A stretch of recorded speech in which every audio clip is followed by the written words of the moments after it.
Assalamualaikum warahmatullahi wabarakatuh. Perkenalkan, nama saya Helma Amelia Apriani dari kelas 3 CPG PAUD akan memaparkan beberapa penelitian instruksi matematika efektif. Yang pertama ada pembelajaran memanipulatif dan menggunakan bahan. Manipulatif merupakan gerakan yang dilakukan dengan menggunakan suatu alat atau objek. Gerakan manipulatif merupakan keterampilan gerak yang lebih banyak melibatkan tangan dan kaki. Contoh gerak manipulatif diantaranya menangkap, melompat, melempar, menendang, dan lain sebagainya. Kemudian ada konteks pembelajaran yang mendukung anak-anak dengan cara menggunakan bahan-bahan konkret seperti puzzle, balok, kubus, dan lainnya. Permainan yang tepat dan disesuaikan dengan strategi anak-anak akan efektif dalam menggerakkan mereka untuk belajar matematika. Misalnya di sini saya mengambil contoh permainan lompat geometri. Anak-anak diajarkan bentuk-bentuk geometri seperti persegi, segitiga, lingkaran, bintang, persegi panjang, dan yang lainnya. Kemudian pendidik menyiapkan alat dan bahan seperti kertas berwarna, gunting, selotip. Setelah itu, gunting kertas menjadi beberapa bentuk geometri kemudian ditempelkan di teras. Setelah itu, anak-anak memulai permainan dan pendidik menyebutkan nama bentuk geometri tersebut dan meminta anak melompat ke bentuk geometri yang telah diinstruksikan. Permainan lompat geometri ini dapat mendorong anak untuk belajar matematika dengan cara bermain yang menyenangkan. Dan selanjutnya ada pembelajaran menggunakan komputer. Sebagai alat serbaguna, komputer juga dapat membentuk lingkungan yang sangat berbeda dan mendukung pengajaran dan pembelajaran matematika.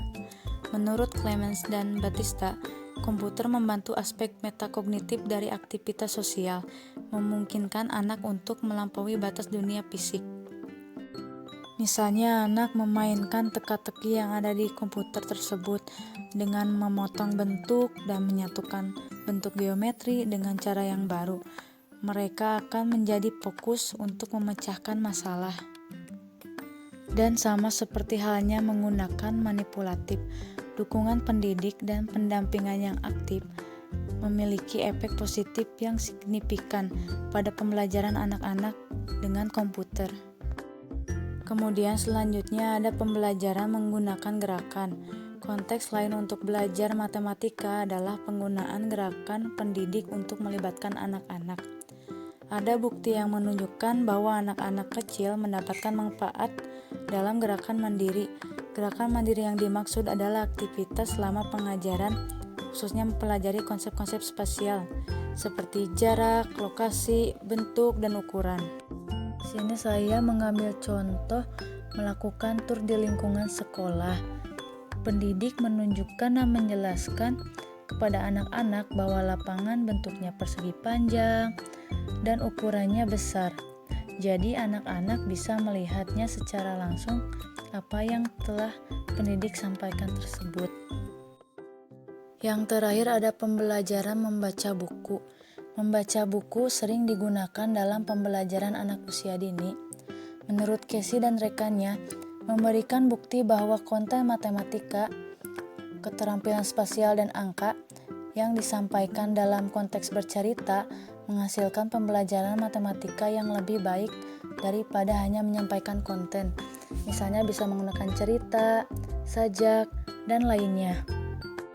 Saya mengambil contoh melakukan pembelajaran melalui cerita. Contoh simpelnya, pendidik memberi soal cerita kepada anak. Dewi mempunyai 2 permen, Depi mempunyai 3 permen. Kemudian permen Dewi dan Depi diberikan kepada Dona. Sekarang berapa jumlah permen yang Dona terima? Kemudian kita berhitung bersama-sama.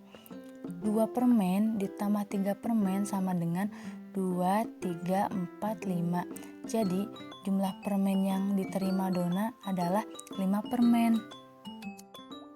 Sekian yang saya sampaikan. Mohon maaf apabila ada kesalahan. Terima kasih. Wassalamualaikum warahmatullahi wabarakatuh.